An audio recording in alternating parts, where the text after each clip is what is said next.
Hello, dear students. How are you all? I hope you all are fine. Stay at home, be safe. This is your teacher Sohil Gajjar. I'm here to teach economics. I'm going to start with the topic banking.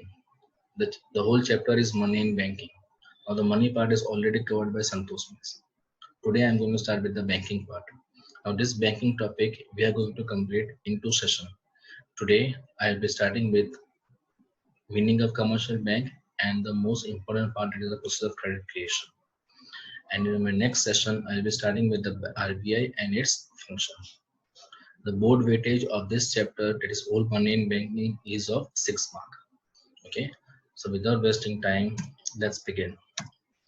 So these are the topics which we are going to learn today. Number one, introduction about the banking structure in India. Second, the meaning of commercial bank. Third, functions of commercial bank. And the fourth one, that is the process of credit creation. Now, the functions of commercial bank is not a part of CPSC syllabus, but today here we are going to see only the primary function of commercial bank. That is only we are going to see the overview of the primary function of commercial bank. We are not going to study that in detail because it is not a part of the CPSC syllabus. Okay. So this is the banking structure of India. Now, banks are divided into two broad categories: commercial bank and the central bank. We all know that there is only one central bank in the country, that is the Reserve Bank of India. Commercial banks are further classified into public sector banks, private sector banks, and the foreign sector bank. Public sector banks, the example are State Bank of India, Bank of Baroda, Bank of India, Dena Bank, Punjab National Bank, etc. Private sector banks are Kotak Mahindra Bank, HDFC, ICICI, Axis, Yes Bank also. Foreign sector bank are ABN AMRO, Standard Chartered Bank, HSBC, Citibank, Royal Bank of Scotland, etc. Now, all the commercial banks are regulated by the RBI. So, RBI is the apex body governing the commercial banks in the country. More we will be studying about RBI in my next session. Today, we are going to focus more on the commercial bank only. Okay. So, commercial bank. Now, what do you mean by commercial bank? Commercial bank is an intermediary which performs the commercial bank is an intermediary which performs the function of accepting deposit and granting loan. Now, we all know that we are having whenever we are having a surplus amount of money, we are going to deposit that money in the bank, and when we are in need of money, we are going to approach bank for the loan. So you can see on your screen that there are many depositors who are depositing money in the bank. Now, this is the most important primary function of commercial bank, that is accepting deposit. Commercial bank accept deposit from the household or from the general public in form of saving account, in form of fixed deposit, and in form of current account. Okay, so there are many people who are depositing their money in the bank. I have taken the example of ICICI Bank. Now, when the commercial bank provide interest of 4% on those deposits. Example, I have taken saving account. Okay, the minimum deposit rate of interest is 4%. In fixed deposit it is around 9 to 11%, and there is no interest on the current account. So whenever we are depositing the money in the bank is providing with the interest. Okay, for example, I have taken here minimum interest, that is 4%. Okay, so and when we need money, we approach bank for the loan. So the bank is providing the loan. You can see here that is there are many corporate sector, the business sector, or we also approach loan for when we need to purchase a house or when we need to purchase a car. We also approach, that means those who are in need of the money, they can approach bank for the loan. Now, bank is charging rate of interest at 12% per annum. Now you can see the difference here. When we deposit the money in the bank is giving us interest 4%. When we took a loan from the bank is charging interest from us, that is 12%. Bank is giving us 4% and we have to pay to the bank, that is 12%. So the difference is known as the spread. What is the difference here? 8%. That difference is known as a spread. It is a profit margin of the commercial bank. So commercial bank is an institution which performs the function of accepting deposit, granting loan, and making investment with the aim of earning profit.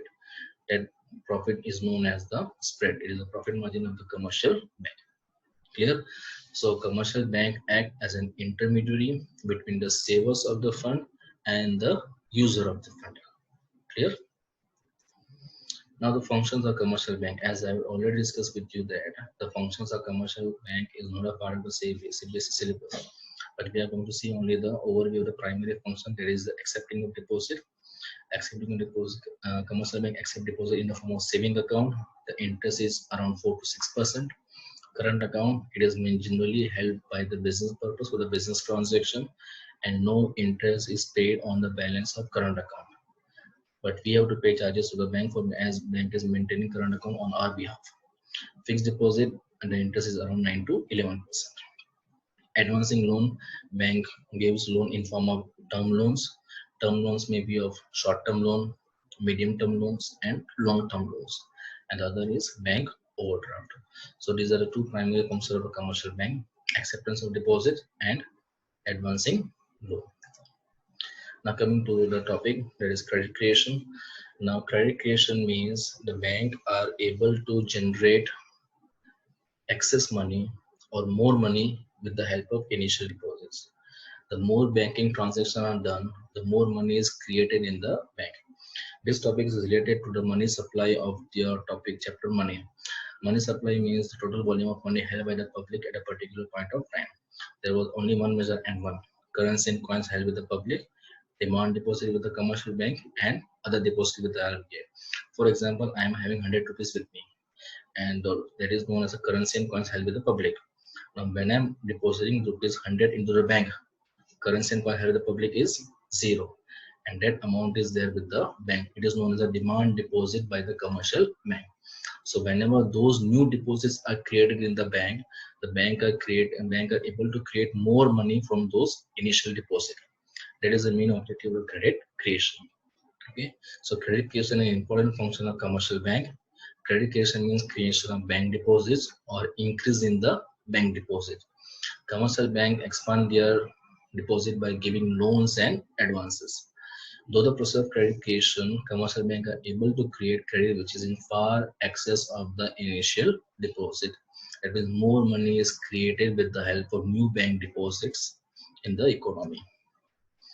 And to understand credit creation, these are the four important assumptions of credit creation. Number one is all banks are considered as one unit.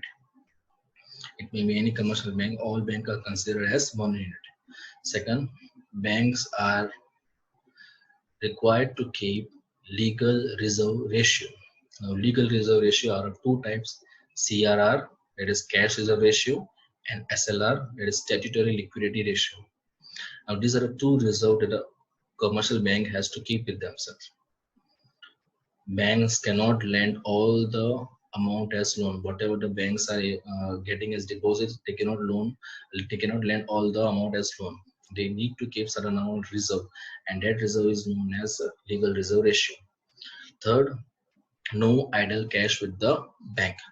Now, whenever any deposit is received by the bank, after keeping certain amount of reserve, that is known as legal reserve ratio, the surplus money held with the bank is to be used for a transaction purpose. Transaction purpose means the bank should create loan from those surplus money. It should be used for giving loan. The bank cannot keep the idle money with themselves.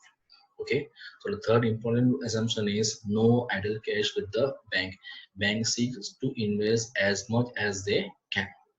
Fourth is all the transactions are done through bank. It is all the payment is made with the check, and all the receipts are deposited into the bank. It is all the receipt and payment are done through the banking channels only. So these are the four basic assumptions of the credit creation. Number one, all banks are considered as one unit. Second, bank has to keep a minimum amount of reserve, that is the legal reserve ratio. Third, no idle cash with the bank. Banks seek to invest as much as they can. Fourth, all the transactions are done through the bank. Payment are made with the check and receipt are deposited into the bank. So all the transactions are done through the banking channels only.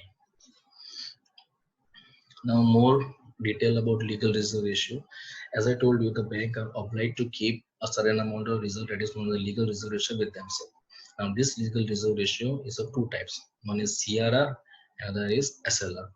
CRR means cash reserve ratio. So, whenever bank receive any amount as deposit from the customer, a portion of that deposit is to be deposited with the RBI.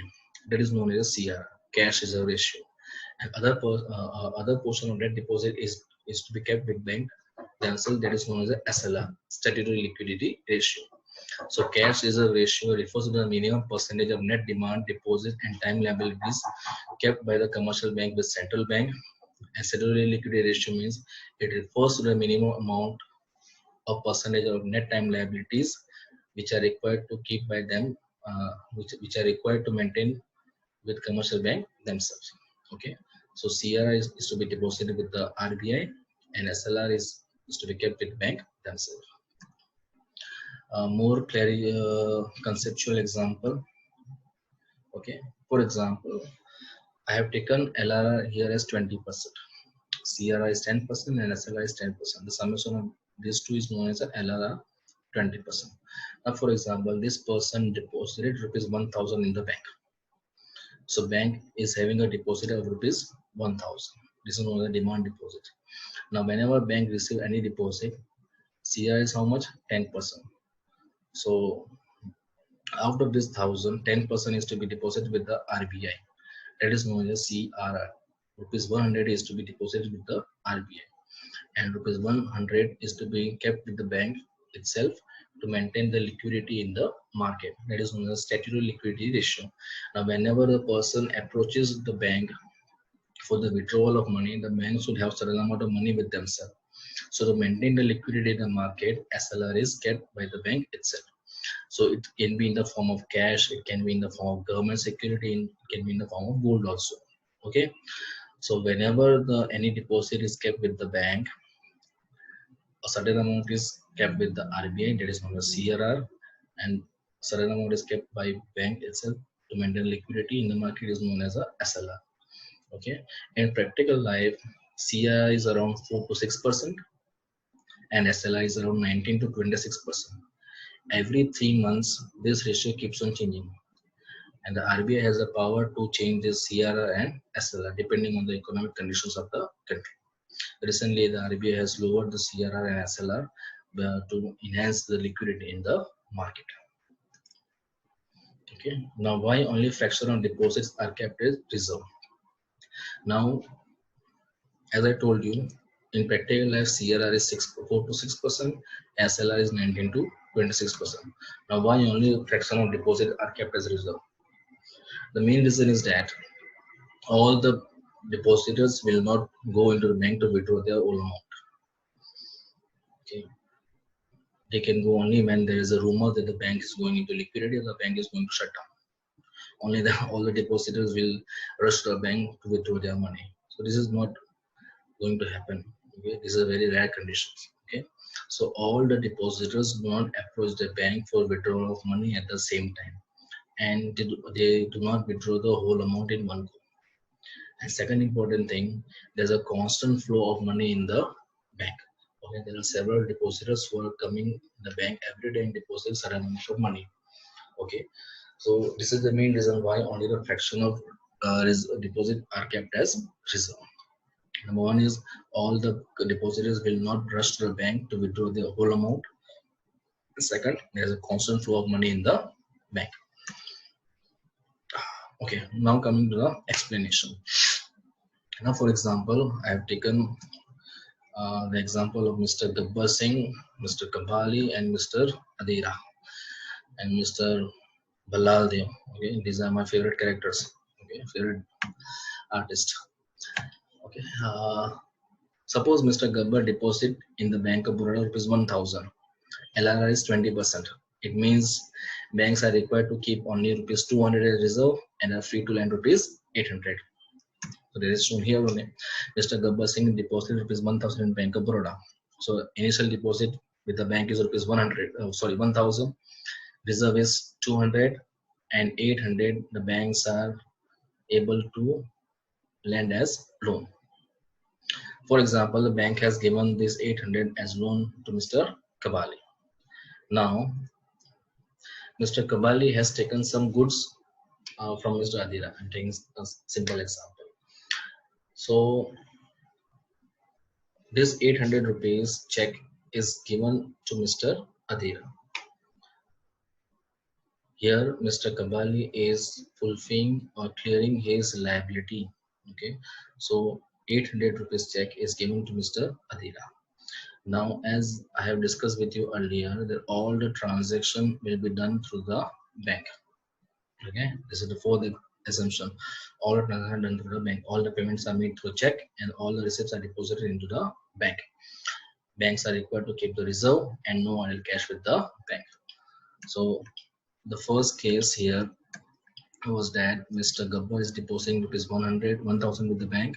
Bank is able to maintain reserve of rupees 20%, that is 200, and bank are free to lend rupees 800. So they have given the loan to Mr. Kabali.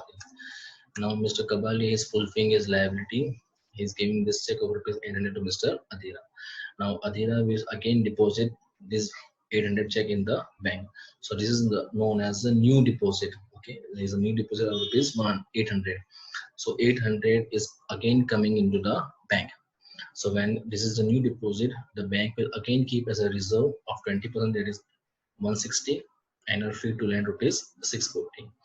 Now, for example, this 640 they have given as loan to Mr. Balaldev.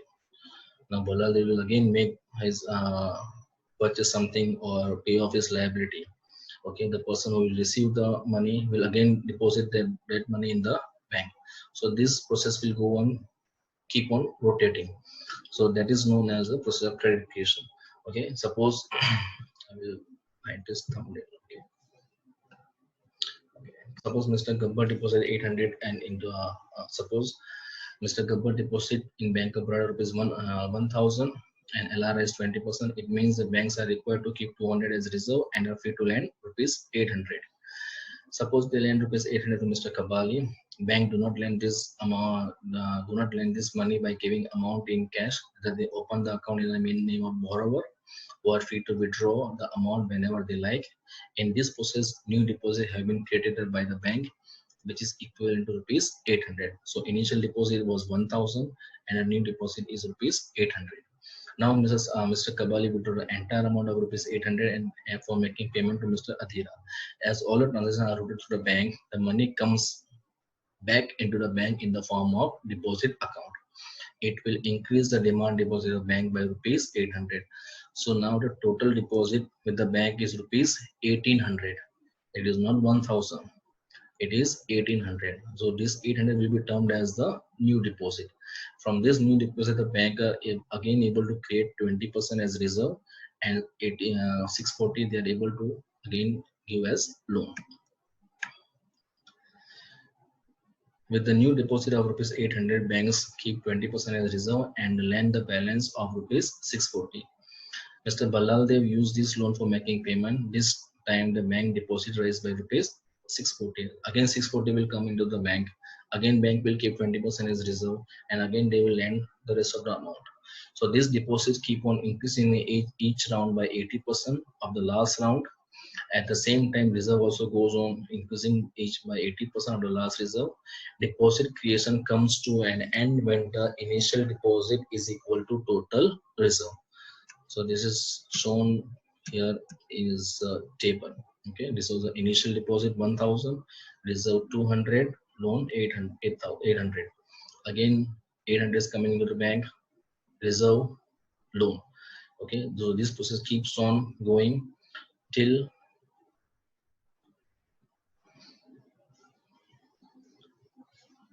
initial deposit. Okay, these are the total deposit. This is the total reserve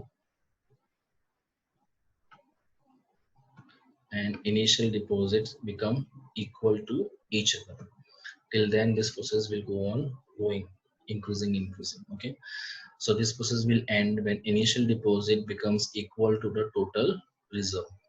Okay, total equal cash reserve or reserve is one and the same thing. So when this amount will become equal to each other, this process will end. Okay, so this is nothing but it is known as the process of credit creation. Okay, it is nothing but the known as I will just clear this all. This is nothing but the known as money multiplier. As seen in the table, banks are able to create total deposit of rupees 5,000. You can see here the initial deposit is rupees 1,000 and the total deposit is rupees 5,000. 1,000 is known as your reserve and 4,000 the amount which is given as loan. Okay, as seen in the table, the banks are able to create total deposit of rupees 5,000 with the initial deposit of rupees 1,000. It means total deposit becomes 5 times of the initial deposit.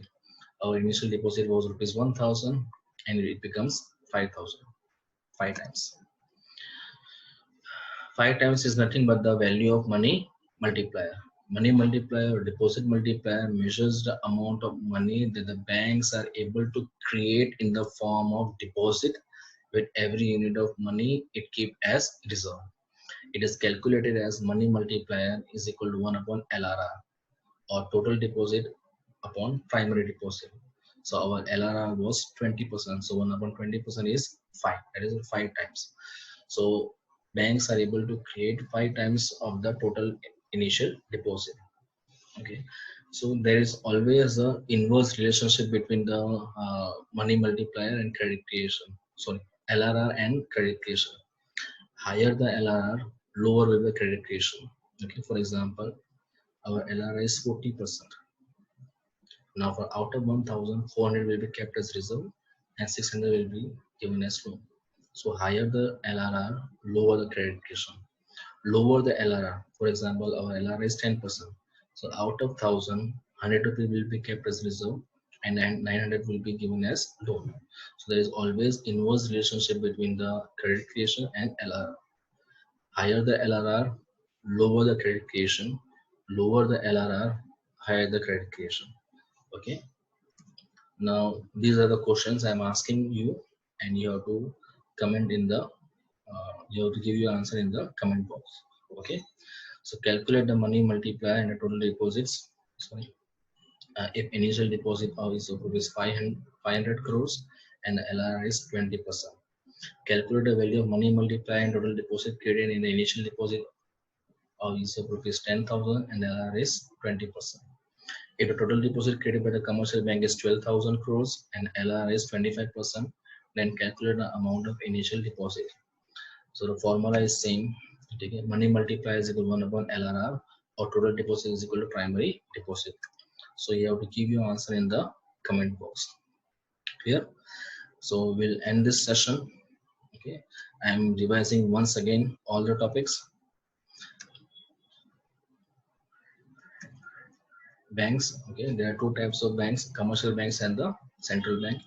Commercial banks are further divided into public sector bank, private sector bank, and the foreign sector bank. And there is only one central bank in the country. That is the Reserve Bank of India.